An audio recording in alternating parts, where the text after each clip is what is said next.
Par curiosité, je lui ai répondu oui. Et il dit, dans ce cas, retrouve-moi dans cette suite.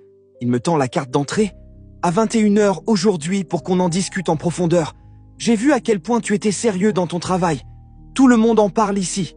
Tu as de quoi devenir un futur chef de projet? Rejoins-moi et nous en discuterons. Tu peux disposer. Je voyais très bien où il voulait en venir, mais l'idée de devenir chef de projet de cette entreprise était incroyable. J'étais prêt à tout pour ça.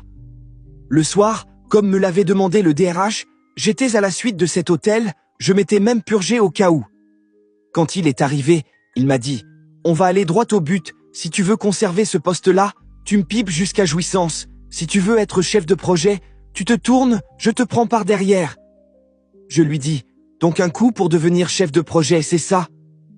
Il me répondit « Oui, je suis fatigué aujourd'hui, sinon c'est plus. » J'ai répondu « Ok. » Et on l'a fait.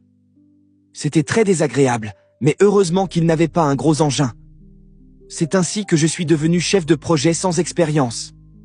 À son retour, Lucia est passée chez moi pour la nuit, je l'informe alors de mon nouveau boulot, et que j'ai été pistonné par une amie. D'un visage choqué, elle dit « C'est impossible.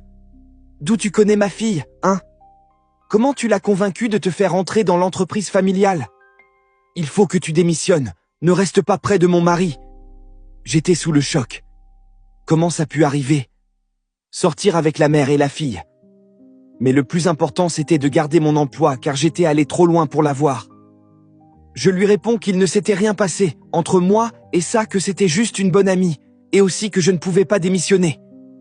Elle dit alors, « Dans ce cas, je vais demander à mon mari de te virer, car tu tournes autour de ma fille. » Et elle partit. Le jour suivant, je reçus l'appel de la secrétaire du PDG, pour une rencontre à son bureau. Pour moi, c'était la fin. Après tous ces sacrifices, j'allais finir ainsi. Une fois dans son bureau, il me dit « Qu'est-ce qui se passe entre toi et ma femme ?» Je lui réponds « Rien du tout, monsieur. Elle pense que je suis intéressé par votre fille, car elle nous a vus ensemble. » Il reprit « Elle m'a demandé de te renvoyer, mais j'en ai pas envie. Tu travailles bien et tu es plutôt mignon.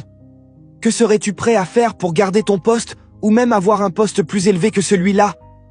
Je réponds bien évidemment « Tout. » Il me dit « Ferme la porte et pipe-moi. » C'est ainsi que je suis devenu le jouet S du boss.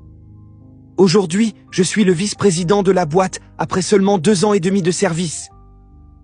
Je suis fiancé à Eva, pour le grand malheur de sa mère, qui malgré tout ça, continue de venir me voir. Me voilà aujourd'hui, l'amant de toute une famille. Mon entourage m'envie, car vu d'extérieur,